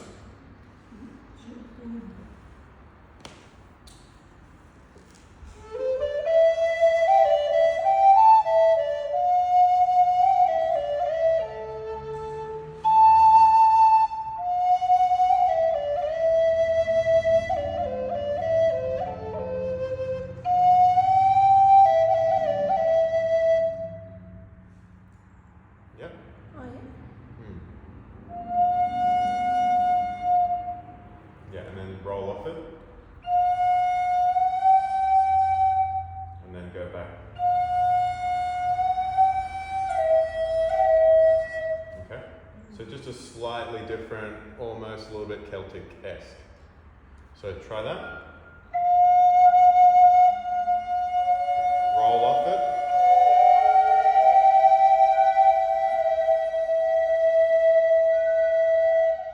Normally we would just be.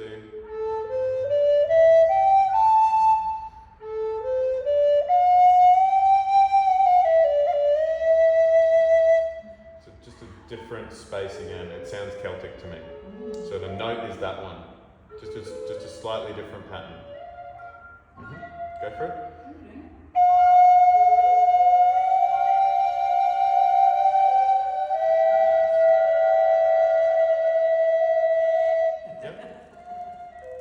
So it doesn't sound the same because it's not in a no wrong notes format. It will add a little bit of, as soon as you play it, you know that it's not going to stay there forever. It's one of those suspense, sustained notes that leads you to something. It's a leading you to note. Whereas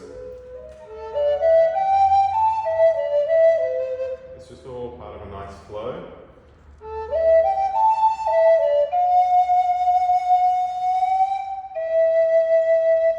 To go somewhere. You can't stay on that one. It's got to resolve. That's why I'm showing it to you with the roll off. Because then you get to resolve. You don't need to wonder where to go. You're going to get back to that place, and then from there, you can either go to the top or.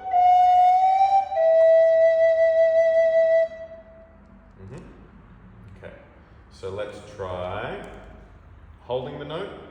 Da, sorry, holding the note, da, and then resolving to the midsection. Yep, 2, 3, 4. Sorry, my fault. Yeah, 2, 3.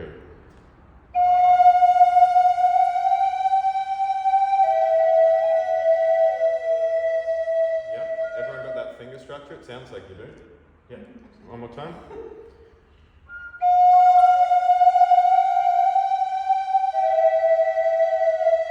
Cool.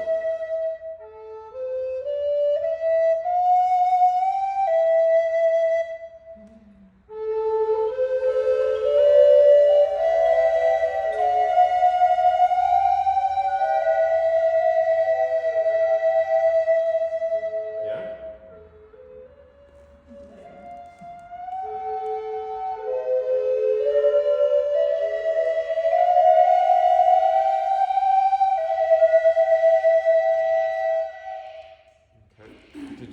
Do you want to get that one on the front on whole thing to share? If you guys got a Facebook group or something, is that what it is? Within a messenger chat. Yeah.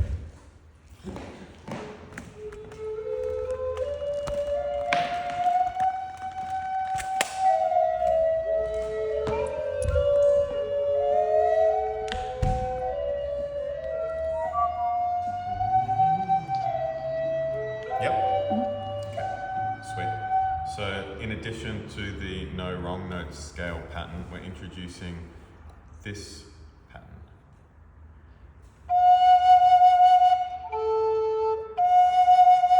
So it's suspenseful and it needs resolution. So we're going to roll off the note and then resolve to either the high note or the midsection.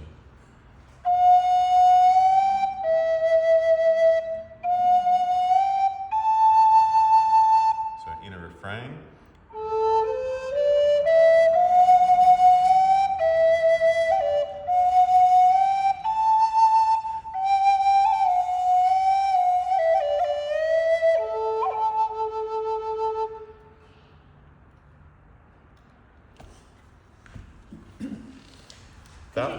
Could you just do the no wrong thing again? So I get confused by what you mean by no wrong. Yeah, no wrong note scale is where we stay in the minor pentatonic pattern, which means we go from bottom to top, keeping the ring finger of our top hand down.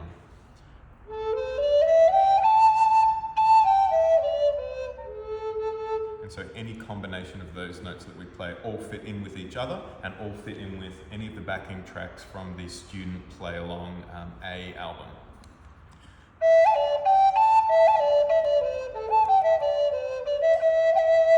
Any of those notes work really well together. Did we video the slow roll of the It's all been videoed, everything. Oh, you want the one up, one down? Yeah. So one up, one down, I think is on the tutorial series as well, but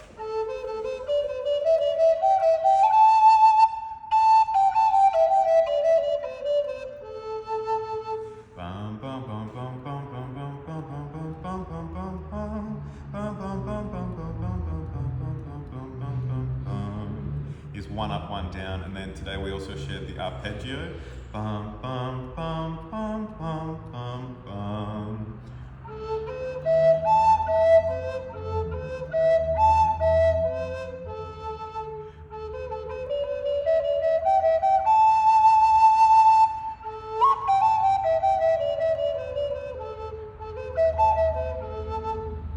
Just a nice way to end things.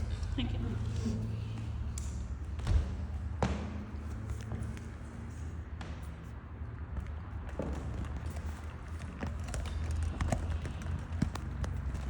So the thing about it is, I think the confidence trick and the practice stuff. So I'm hoping that by creating some backing ambience for you, you will be able to play your practice for longer.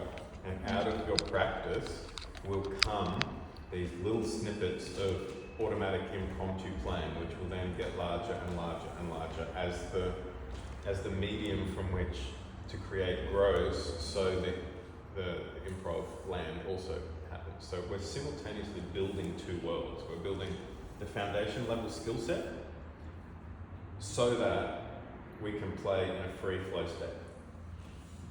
But the trick of it is that you've got to learn the foundational technique stuff so much so that you can forget it, and then you reach flow state with ease and grace.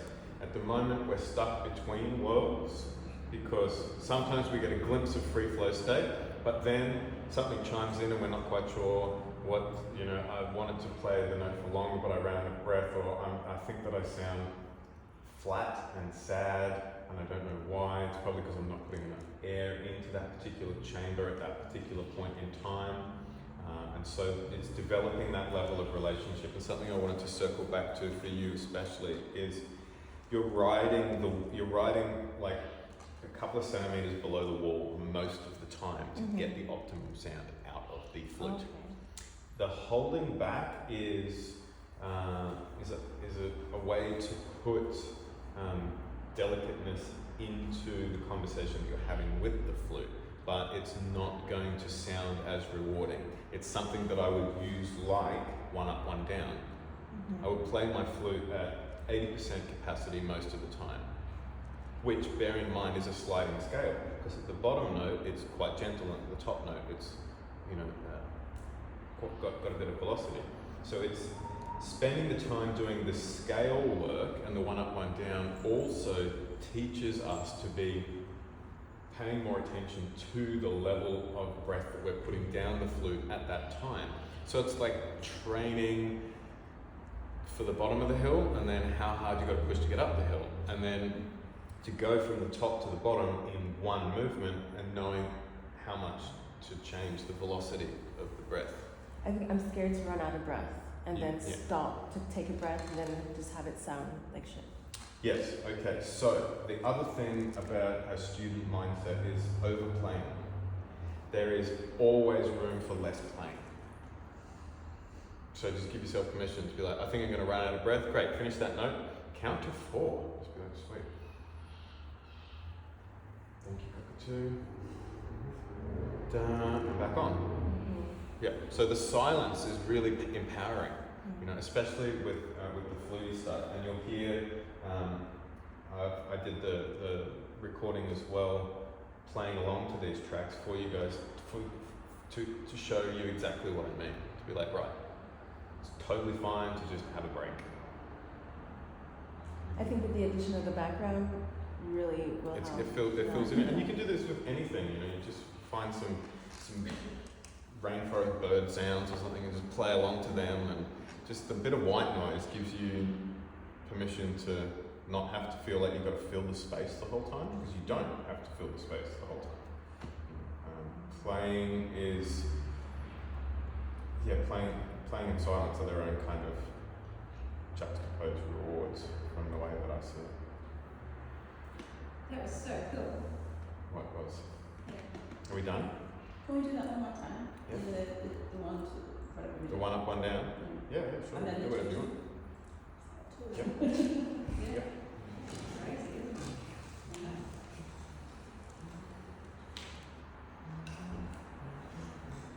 What do we do? I just followed. Watch first and follow along with your fingers.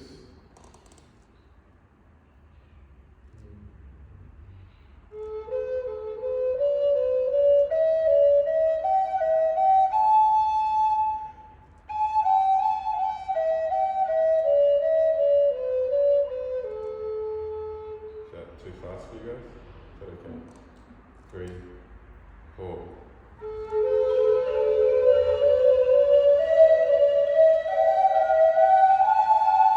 Breathe in.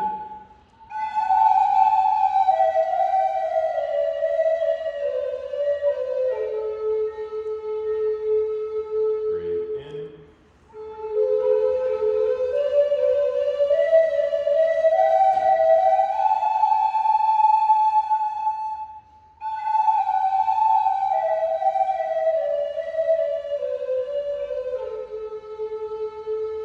Just watching and following with the fingers.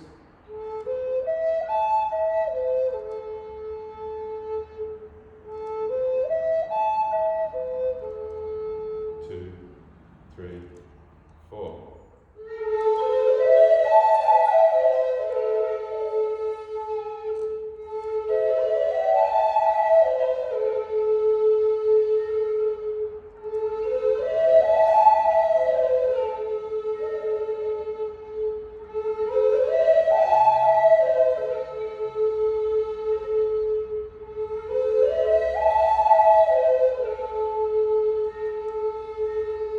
Yeah? I was behind. You know? My problem is finding the holes. Sometimes I have to, I think, you go down and you're not quite there, you go Oh, okay. Yeah. Yeah. So I mean, the thing is, we're pretty new to the playing process. And people think that I'm joking when I say some of these things. I'm totally not. Just holding your flute while you are doing something else is actually really powerful for your brain. And I like to do this. This is one of my favorite things. I like the cute little noise that it makes, and at the same time, it's teaching my brain exactly where the hole is. Because if it doesn't seal the hole, I don't get the cute sound. I just go tapping. But if I go on the hole,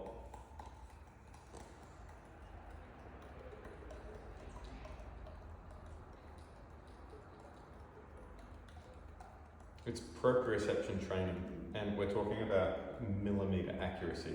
So it's kind of, you know, if you've got a movie on, spend the first 20 minutes holding your flute and just going around. My favourite one is going around the edge of the hole. These flutes are beautiful because they've got a really perpendicular hole, so it makes their edge really nice and sharp.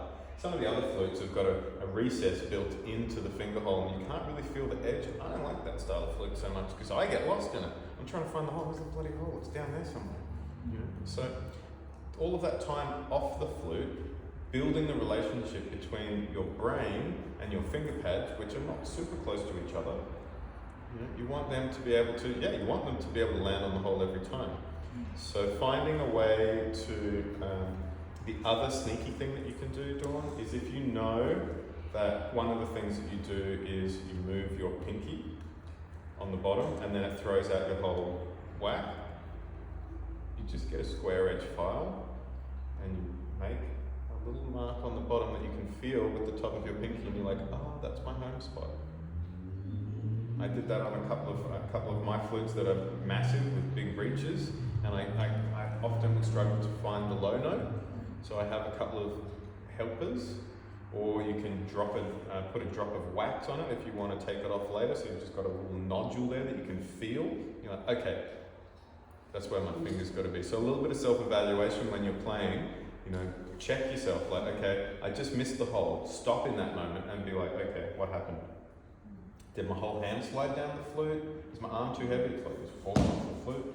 Or, was it just my pinky? When I was up here, my pinky rolled back and then maybe it went to look for where to be, but it didn't know where to go. And so if I had something there, it would be handy to just know that that's where I need to be, not there, but there.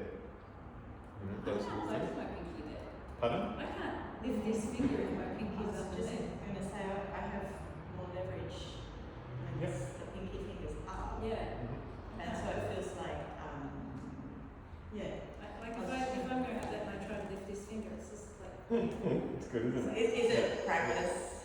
It's a bonus and also not a bonus. If it's uncomfortable and it's causing pain in this joint, don't worry about it. I just find that a lot of people struggle to get back onto the low hole if they don't have that series of anchors. If you don't have that problem, that's great.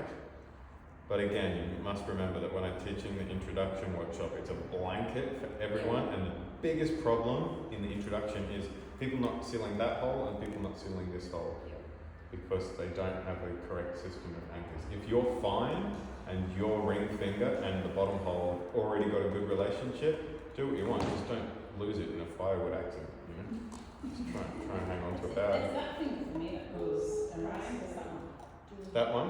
It's trying to find. When we did that one last time where we did, and then you come back down. As I was trying to come back down, I was like, where is it not? Yeah. Have you got slender fingers as well at the top? So the only other thing I can suggest is try rolling around a little bit more on the flute and go for this part of the pad as opposed to this part of the pad. You can try between the two. Yeah, are you trying to put your fingertip in the hole, or are you trying to put the meaty part? I think I don't go meaty, I go top. I should go meaty. Yeah. I mean that's where the movie watching hole placement would be really handy. And when you close your eyes down, you want to be able to feel every edge of that hole. So I will show you where my finger placement is for this particular flute setup by pressing hard and getting a circle on my finger. So for me on this flute, my hole is there. Okay. So something for you to figure out is where your hole is on your finger, and if it is right on the top, and you're doing really nice piano fingering on it, and it's not working for you, I would suggest flattening that out a bit and using the meaty section a little bit more. So this is a different question. Can you please show us your favorite way to end?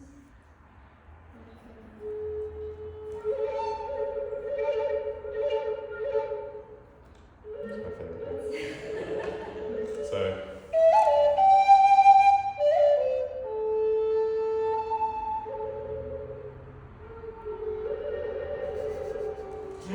Otherwise, I just like a traditional bounce.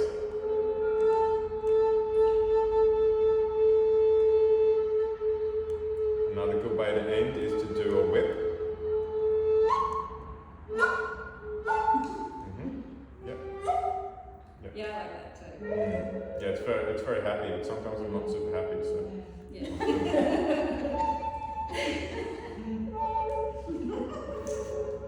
Yeah, it's those pigeons the first thing in the morning. That's what it is. The finger placement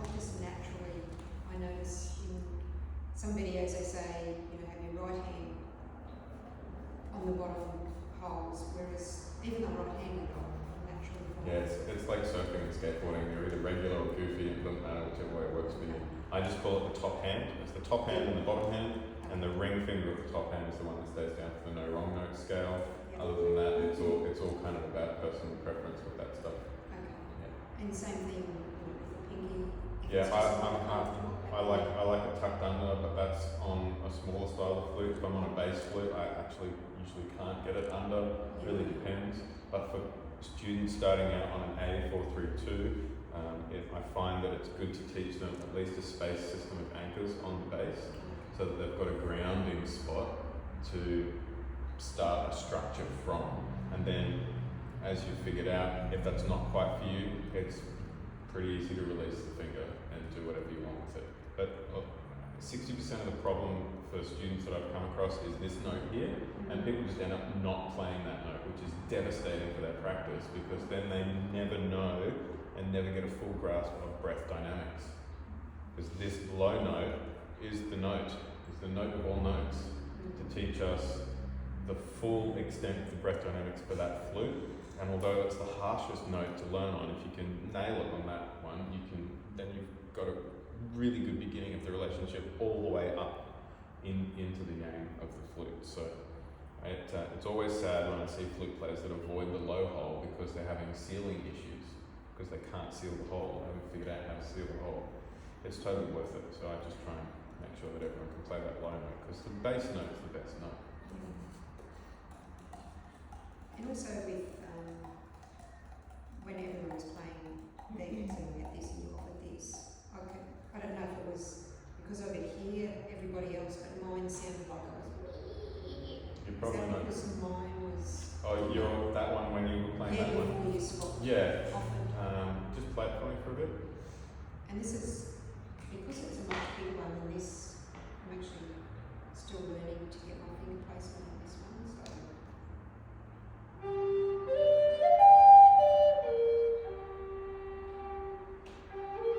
Can you play that bottom note?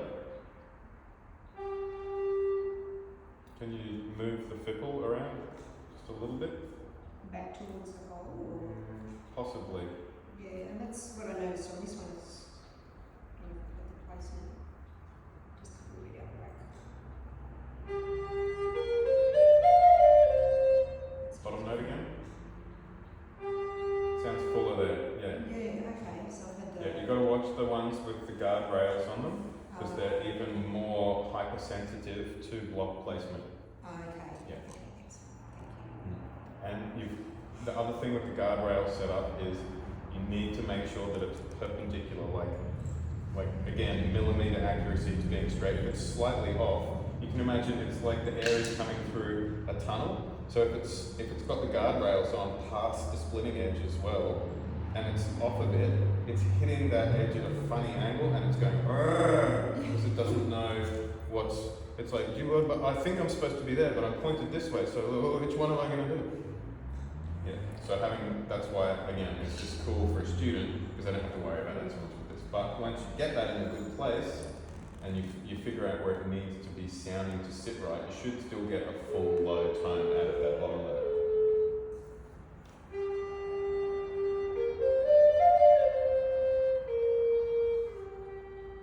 Yeah, so it's a tricky one. It's a tricky one. Yeah. So for the most part, it's more of like a uplifting sound, right? The flute. I think so. Because what if you're sad and you just want to play? You want I like track 2 for when I'm sad. This one's my favorite. Don't be sad. Exactly. But sometimes it's beautiful too. It just depends.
helpful to get you into a slightly more mournful state. Straight up A is pretty happy, and then the accompanying flutes are generally fairly happy. I actually find these are more mournful than happy most of the time. Okay. Because, especially at the moment, because we're still in minor pentatonic, and in classical music, and when you're teaching children, minor is sad and major is happy.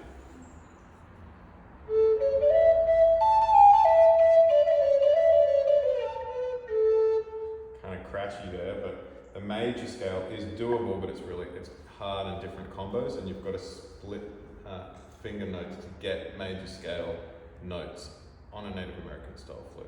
So you can play happy gay tunes, but it's much easier to stick to the pre-programmed Native American style. And then if you want something in major, that's why I go to Bali and get suling, because it's in an Asian major happier sounding kind of vibe. What did you just say? Sorry, you go to Asia to get what? Go to Bali for their suling. The suling is a Hindustani temple flute. Again, it's got 6 holes, so that the muscle memory is pretty similar but different. But it's everything about it is similar. It plays this way around. It's the cousin of the bansuri, which is this guy, which is a splitting edge flute, not a fippled flute. So these got the sound mechanism on them, and so the suling also has a sound mechanism on it. So that's a bansuri. So see how there's a hole up that end with no mechanism? Yeah. So the suling is related to that, but it's straight up and down with 6 holes. Yep. And what I like about suling as an intermediate flute is that it has, I think, a 9-note range, whereas this only has 7. So you've got a little bit more on the upper end, but it's quite delicate on the upper end, as you will know with your bansuri. Once you split the edge up the octave, it's very delicate, and you've got to ride it pretty hard for it to sound nice. Yeah. So generally, a fickled flute, which has a sound mechanism on it, is a lot easier to play, and it also has a really distinctive sound. Whereas, so do those. No, I'm okay. I don't reach so good with that stuff. I have a couple of reconstructed shoulders that don't like that style of flute, which is why I like suling, because it's that way around. It's less kind of, Thank you. Just one more thing, H, with the backing music. I experimented a little bit with some Native American drums as background music. Yeah, drums are good too. I was going to make a drum track for you, but I don't know. I think this is better practice. Next time. Yeah, one of the next times. So I've got, here it was just like do. I did find it a little bit difficult to know where to play, where not to play, where to go high and low, and that sort of thing. Let's see if I've got any drums in here. Are you able to share that music with me, H, and I can share it? Is it first, are you happy to share it with us? Practice music. Yeah, cool. Yeah, I'll send you a link to the thing, and you can listen to it as many times as you want. If you want your own copy, you can buy it and download it. Can you Bluetooth? Yes. So I'll turn mine off. And play me the drum. Philips 3000, I think it's called. Because it's a totally different style. Like what we've gone from is introduction, learning basic techniques and principles. Now having something to accompany that's a drone is a step. Other option is playing to just bird sounds or things like that, where there's no key, there's no melody involved, there's no tuning, or there's drums. And drums is got its own vibe, as I'm sure you would imagine. Is it going? There's no Philips 3000 coming up. Blue flashing light, try again. Contrary to popular belief, technology and me don't really Here we go. I'd be happy to see what happens. While she's doing that, what course would you recommend off your website then? Would we be doing the first one? No, you're playing fine the way that it is. If you want, basically, the way that I think it works with us, because Dawn has instigated this group. If you guys want to do another one in a while as a group, sure. But if you feel like you're struggling to assimilate or you need some help, it's one-on-one time. Oh, okay. Yeah. Because as much as we get little question and answer sections here, if you spend an hour with me, you'll be right for months. Because then we backwards engineer your problem, your issue, your obstacle, and there's a little bit of counselling in there as well. Because a lot of it is these guys tell us what we can't do, and we hook, line, and sinker. Yeah. Can't do. Yeah. So I'll get my sniper rifle out. No, not that. Pick a couple of those off. How much is your one? My hourly price is $90. So normal music lessons, half an hour. I don't find that works. Not for this kind of stuff. By the time you arrive, get in there, talk about what it is that where we're at, show and tell. I find an hour with an adult learner is the best way to do things. And that allows us time at the end as well to write dedicated programming for me to show you how to do the program, which is my word for homework or practice. So we build a practice specifically around the weakness of your skill set to strengthen and bolster it so that you can move forward. Where are you located? I am in Stone's Corner, and at my place there is a booth with headphones so you can sound like you're in a cathedral, which is super handy because you can hear what it sounds like.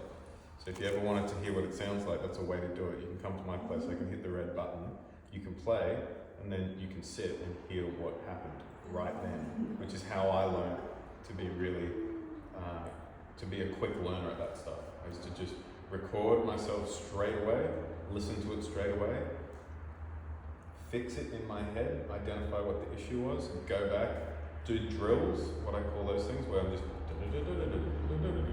because I can hear, there's a flaw in the fall down. It's sounding overblown on the low section, and I'm splitting all of the notes there. I need to practice my breath dynamics on the way down. So I will practice my breath dynamics on the way down 30 or 40 or 50 or 60 times until I'm either exhausted, thirsty, or I've got it.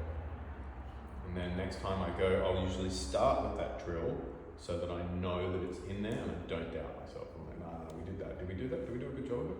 Oh yeah, no, it's okay. Okay, nice and loud. The volume will go out. It's as loud as it'll go.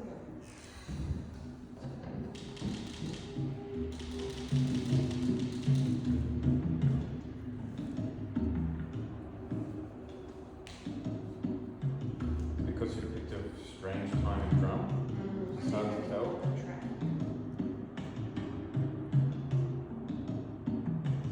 So it's still in what I'm counting as 4.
Totally different vibe though, right? We were using a lot of Thomas languages. There was a bit, it's Jethro Tull's music, which is easier as well. To do the soft T at that speed, that's a quick track. Yeah. I do have a slow one, but I just couldn't quite get 60 or 70 BPM, like Google a medicine drum track at 65 BPM. If you get a wee bit more specific with it, usually you can find something around about 60. I think resting heart rate is 66. You want something. It's going to be easier.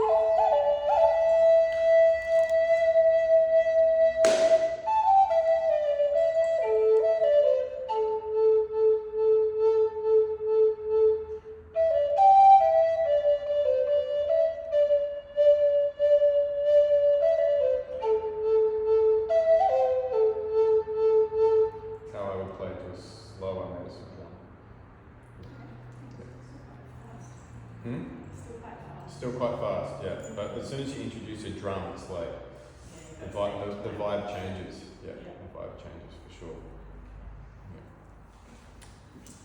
Yeah. Okay? Thank you. There we go. If you can all play H directly. Yep. Oh yes. That. And did you mention some people said about going out for lunch? Well, I was just saying, if anyone wants to. I'm happy to eat. Thank you. Is anyone going to give 2 tens? Because otherwise I'll have to go and grab some change. So. What do you got? What's the cake? What was the cake? Oh, Oh, is this your cake? no, there's just a bunch of squares. It says caramel squares. We'll give you something to 10s. And there's a So what are you going to do? What are you going to do? I'm going to sand it, and then I'm going to take this equation to some groups. Yep. And I'll find something. Maybe. No, I was just going to say. You got all the stuff to do it? So did have a bit of a think about A couple of bits of sandpaper. I don't know. Realistically, you should be able to get away with it.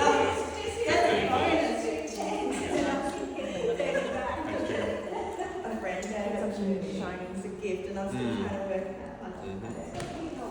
Yes, I know. I was thinking of it. The turquoise will powder down in a mortar and pestle. You've got There you So go. I'm giving him 100 and then I will. Okay, do it. Figure it all out. Figure it out. I have a hammer. Can I ask how much is one of those worth? I think they started about 250. 250. That's not too bad. Get them in jar. Yeah, they're cool, but it's difficult to do both at once. Yeah. That's why I'm like, But what's it called again? SHRUTI.